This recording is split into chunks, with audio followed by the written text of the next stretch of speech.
প্রথমে একটি আয়াতে কারিমা তেলাওয়াত করেছি 29 নম্বর সূরা আনকাবুতের 45 নম্বর আয়াত। আল্লাহ রাব্বুল আলামিন বান্দাদেরকে একটা মেসেজ দিলেন, খারাপ কাজ থেকে কেমন করে বাঁচা যাবে, অশ্লীল বেহায়াপনা কাজ থেকে কেমন করে বাঁচা যাবে। আল্লাহ রাব্বুল আলামিন আয়াতে কারিমার মধ্যে বললেন, ইন্নাস সালাতা তানহা আনিল ফাহশাই ওয়াল মুনকার।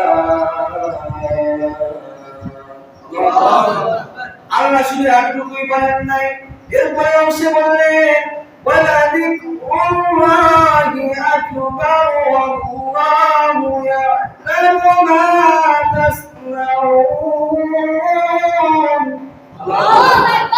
আল্লাহ রাব্বুল আলামিন বলে, ইন্নাস সালাতা, নিশ্চয়ই নামাজ, যে আযান হয়ে যায়, আযানের পরে বান্দা যে নামাজের মধ্যে দাঁড়ায়, আল্লাহ রাব্বুল আলামিন বলে, ইন্নাস সালাতা, নিশ্চয়ই নামাজ। আমরা কিসের জন্য আসছি?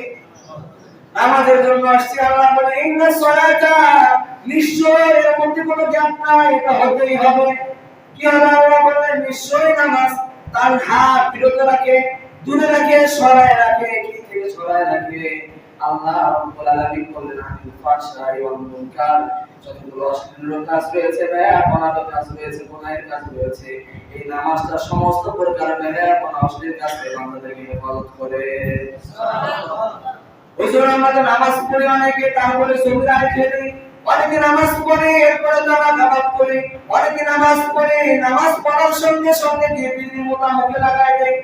হুজুর, আমাদের নামাজটা আমাদেরকে অশ্লীল কাজ থেকে দূরে রাখতে পারলো না। আল্লাহ রাব্বুল আলামিনের হাবিব বলেন, নামাজ তো তাদেরকে অশ্লীল কাজ থেকে দূরে রাখবে যারা মনোযোগী হবে নামাজের মধ্যে। কি হবে বলেন তো? আল্লাহ তাআলা পরিচয় দেন, ক্বাদ আফলাহাল মুমিনুনা আল্লাযীনা হুম ফী সালাতিহিম খাশিউন। আমি আল্লাহ পরিচয় দিলাম, সফল তারা হবে যারা মনোযোগ দিয়ে নামাজ আদায় করবে। সুবহানাল্লাহ বলেন। কি দিয়ে নামাজ আদায় করতে হবে? মনোযোগ দিয়ে নামাজ আদায় করতে হবে, তাকওয়াবান হয়ে নামাজ আদায় করতে হবে। আমি যদি মানুষ দেখানো নামাজ আদায় করে 2 মিনিটে 4 রাকাত নামাজ শেষ করি, আল্লাহর কসম করে বলতে পারি, এই নামাজ আপনাকে আমাকে কিঞ্চিত পরিমাণ পরিবর্তন করতে পারে না। তাহলে কি করতে হবে আমাদেরকে?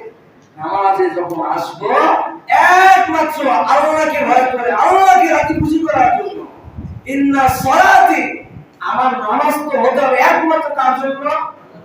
আল্লাহ শিখাই দিয়েছে, ইন্না সালাতি, নিশ্চয়ই আমার নামাজ, অনুসুকি, আমার কুরবানি, ওয়া মাহইয়ায়া, আমি যে আপনার জমিনের উপর চলবো, পা দিয়ে কোথায় যাব, এই আমার জীবনের হায়াতটুকু, ওয়া মাহইয়ায়া, এরপরে আমি মরবো, কবরে যাব মাটির তলে।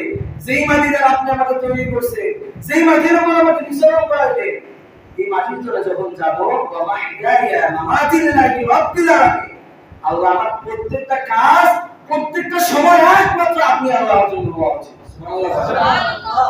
তাহলে আমরা তো এই প্রতিশ্রুতিগুলো দিয়ে দিয়েছি, প্রতিশ্রুতিগুলো কি করছি? দিয়ে দিয়েছি। এরপরে আমরা 5 ওয়াক্তের মুসল্লি তো হয়। কালকে জোহরের নামাজের পরে জানাজা পড়ছি, অনেকে উপস্থিত ছিলাম না। মুসল্লি কম ছিল না বেশি ছিল বলেন তো? আসলে আপনারা মুসল্লি হয়েছে? কি হইলো? পরিবর্তন সম্ভব না আপনার দ্বারা, আমার দ্বারা, যতক্ষণ পর্যন্ত না আপনি অনুভব করবেন সাহাবায়ে কেরামদেরকে। কিন্তু আমরা তো সেটা করি না। ইমাম সাহেবরা এত কষ্ট করে রাত থেকে আলোচনা থেকে এসে বলে, এটাও শোনার আমাদের সময় নেই। এমন মুসলমান কথা বোঝা যায়? আল্লাহ রাব্বুল আলামিন আয়াতে কারিমার মধ্যে পরের অংশে কি বললেন? কোন জিনিসটা সবচেয়ে বড়, দুনিয়ার কোন স্মরণটা সবচেয়ে বড়? আল্লাহ রাব্বুল আলামিন আয়াতে কারিমার মধ্যে বললেন, ওয়ালা যিকরুল্লাহি আকবার, সবথেকে বড় স্মরণটা হচ্ছে আল্লাহ রাব্বুল আলামিনের তাকওয়া। সুবহানাল্লাহ। আল্লাহ রাব্বুল আলামিন বলেন, ওয়ালা যিকরুল্লাহ, অন্তরের মধ্যে স্মরণ রাখতে হবে, তাকওয়া অর্জন করতে হবে, ভীতি অর্জন করতে হবে, অন্তরের মধ্যে সর্বদা আল্লাহকে স্থান দিতে হবে। তাহলে কি হবে? আল্লাহ রাব্বুল আলামিন বলেন, আল্লাহু আকবার। আর যারা অন্তরের মধ্যে এই চিন্তা ফিকির করবে, সব থেকে আমার রব বড়, ওই বান্দার ধারায় আল্লাহর একটা নাফরমানি কাজ হওয়া সম্ভব নয়। সুবহানাল্লাহ। আল্লাহ রাব্বুল আলামিন বলেন, কেন অন্তরের মধ্যে স্মরণ করতে এটা হবে?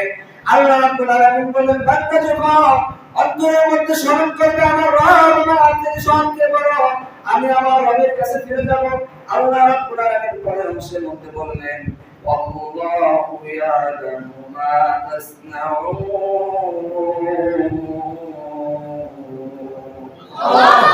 আল্লাহ রাব্বুল আলামিন বলেন আল্লাহু নিশ্চয় আল্লাহ তাআলা ইয়ালামু মা তাসনাউন, তোমরা যা করো, যা দেখো, যা শোনো, এই সম্পর্কে আল্লাহ রাব্বুল আলামিন বিশেষভাবে অবগত আছে। সুবহানাল্লাহ। এই জন্য আল্লাহ তাআলা এই আয়াতের মধ্যে বললেন নিশ্চয়ই যারা নামাজ আদায় করবে তারা অশ্লীল কাজ থেকে দূরে থাকবে। কেন? আল্লাহু আকবার ধরে হবে, তাদের অন্তরের মধ্যে জাগরণ থাকবে। এই দুনিয়ায় পরকাল জগতে সবথেকে যিনি বড় তিনি কে? আল্লাহ। আল্লাহ বললেন এই স্মরণ যখন অন্তরে থাকবে আল্লাহু ইয়ালামু মা তাসনাউন, তারা বুঝে নেবে সেই সময়।